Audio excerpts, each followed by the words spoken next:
Speaker जी, निर्णायक तथा उपस्थित निर्णायक मंडल,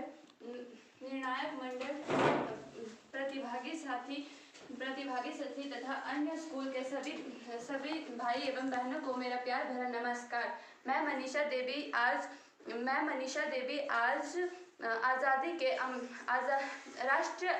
राष्ट्रीय शिक्षा नीति मेला के इस शुभ अवसर पर आज़ादी का अमृत महोत्सव पर कुछ अपने विचार रखने जा रही हूँ। मुझे आप सभी से आशा है कि आप सब मेरे विचारों को ध्यानपूर्वक सुनेंगे तथा मेरे द्वारा की गई गलतियों को माफ़ भी करेंगे। इस वर्ष मनाए गए हर मन का उत्सव जो कहलाएगा आज़ादी का अमृत महोत्सव। जैसा कि हम सभी जानते हैं कि भारत लंबे समय तक गुलाम रहा था। ईस्ट इंडिया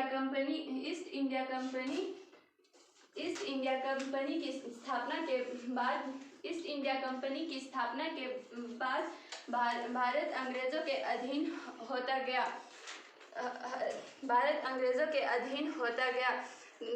और अगले 50 साल बाद भारत के सभी राजाओं ने अंग्रेजों के अधीनता स्वीकार कर ली और भारत में अंग्रेजी शासन स्थापित हो गया और 1857 की क्रांति का आगाज हुआ। इस विद्रोह का परिणाम 1947 को मिला। भारतीय क्रांतिकारियों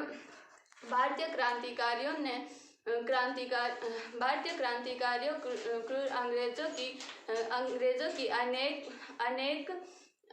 की अनेक कठोर यातनाएं सहनी पड़ी। शक्तिशाली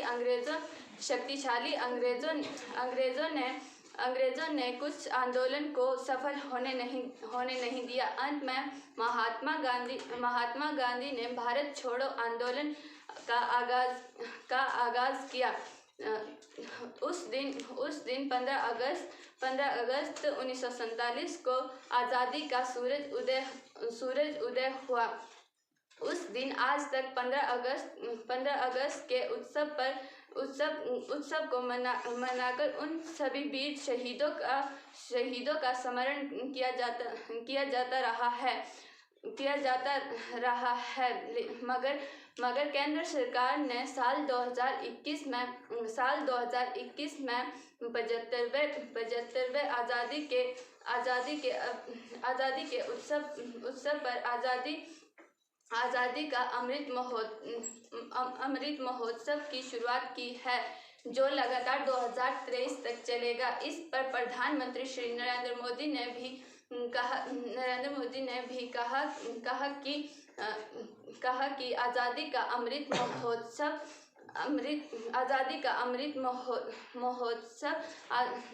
का उद्देश्य आज़ादी के वीरों की गाथाएं बच्चों को सुनाने के साथ स्वतंत्रता प्राप्ति के बाद स्थिति पर चर्चाएं होगी। इन्हीं शब्दों के साथ मैं अपना भाषण समाप्त करने जा रही हूँ। 75 साल हुए आज़ादी को, चलो आज फिर से एकता दिखाते हैं। 75 साल हुए आज़ादी को, चलो आज फिर से एकता दिखाते हैं। मिलकर आज़ादी का अमृत महोत्सव मनाते हैं। धन्यवाद। जय हिंद, जय भारत।